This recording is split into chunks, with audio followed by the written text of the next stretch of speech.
ଅବଗତି ନିମନ୍ତେ ଜଣାଇ ଦିଆଯାଉଛି କି ସର୍ବସାଧାରଣରେ ଖୋଲାଥିବା ଦୋକାନ ବଜାରରେ ଦୋକାନୀମାନେ ଦୋକାନକୁ ଆସୁଥିବା ଗ୍ରାହକମାନଙ୍କୁ ସାମାଜିକ ଦୂରତା ରକ୍ଷା କରି ମାସ୍କ ପିନ୍ଧି ଜିନିଷ କ୍ରୟ ବିକ୍ରୟ କରିବେ।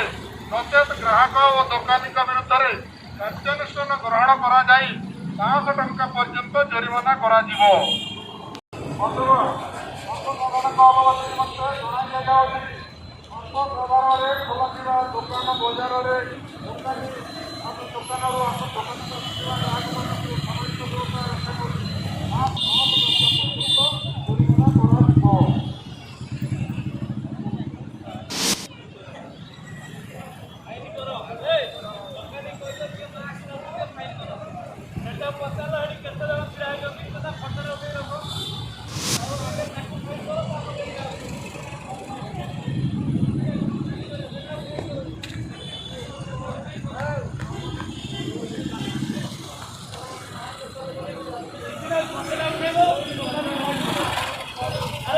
ଆପଣମାନେ କ'ଣ ପାଇଁ ଏଠାରେ ଛିଡ଼ା ହେଉଛନ୍ତି ଏବେ କହିବେ?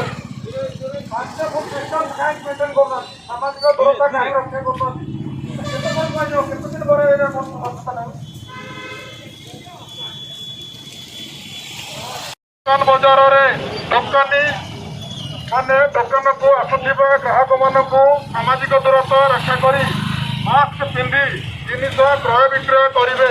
ନଚେତ୍ ଗ୍ରାହକ ଦୋକାନୀଙ୍କ ବିରୁଦ୍ଧରେ କାର୍ଯ୍ୟାନୁଷ୍ଠାନ ଗ୍ରହଣ କରାଯାଇ 500 ଟଙ୍କା ପର୍ଯ୍ୟନ୍ତ ଜରିମାନା କରାଯିବ।